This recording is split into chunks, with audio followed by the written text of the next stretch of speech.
ஜனாதிபதி கவர்னருக்கு எதிராக மாநில அரசுகள் வழக்கு தொடர முடியாது. மசோதாக்களுக்கு ஒப்புதல் தரும் விவகாரத்தில் சுப்ரீம் கோர்ட்டில் மத்திய அரசு வாதம். கவர்னரும் ஜனாதிபதியும் வெறும் பெயரளவில் தலைமையை கொண்டவர்களை தவிர அவர்களுக்கென தனி விருப்புரிமை இருக்க முடியாது. மாநிலத்தின் கவர்னரும் முதலமைச்சரும் ஒரு உரையில் உள்ள இருமுனை கத்திகளாக இருக்கக்கூடாது.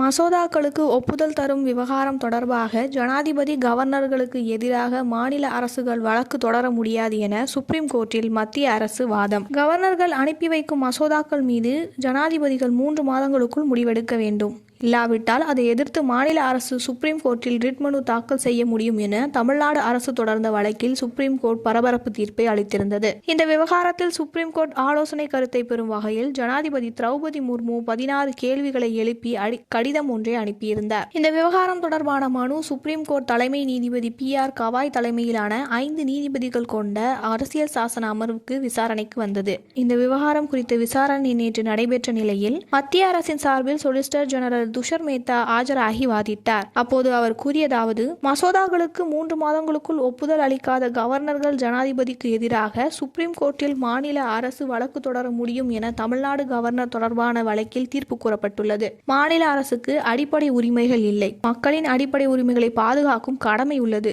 ஜனாதிபதி கவர்னர்களுக்கு எதிராக மாநில அரசு சுப்ரீம் கோர்ட்டில் ரிட் மனு தாக்கல் செய்ய முடியாது.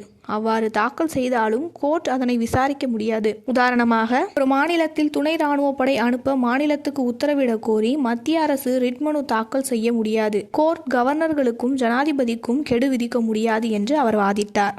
அப்போது தலைமை நீதிபதி தமிழ்நாடு கவர்னர் வழக்கில் சுப்ரீம் கோர்ட் 2 நீதிபதிகள் கூறிய தீர்ப்பு குறித்து எக்கருத்தையும் தெரிவிக்க மாட்டோம். மசோதாக்களை 6 மாதங்கள் கிடப்பில் போட்டு வைத்திருக்க கவர்னரால் முடியாது. நிலுவை மசோதாக்கள் குறித்து சுப்ரீம் கோர்ட் 10 ஆண்டுகள் முடிவு எடுக்காமல் இருந்து ஜனாதிபதிக்கு உத்தரவு பிறப்பித்தால் சரியாகுமா என்று குறிப்பிட்டார். இதையடுத்து தமிழ்நாடு அரசின் சார்பில் மூத்த வக்கீல் அபிஷேக் மனு சிவிங்கி வாதாடினார். அப்போது அவர் நாடாளுமன்ற சட்டமன்ற ஆட்சி முறையில் ஜனாதிபதியும் கவர்னரும் பெரும்பாலான நேரங்களில் அமைச்சரவையின் ஆலோசனைப்படி செயலாற்ற வேண்டும். இந்த 2 பதவிகளும் வெறும் பெயரளவில் தான் தலைமையை கொண்டவை. இவர்களுக்கென தனி விருப்புரிமை இருக்க முடியாது. மாநிலத்தின் கவர்னர் அரசுக்கு நண்பராகவும் வழிகாட்டியாகவும் இருக்க வேண்டும். ஒரு மாநிலத்தின் கவர்னரும் முதலமைச்சரும் ஒரு உரையில் உள்ள இருமுனை கத்திகளாக இருக்கக்கூடாது. மாநில அரசின் செயல்பாடுகளுக்கு உதவ வேண்டுமே தவிர முட்டுக்கட்டை போடக்கூடாது.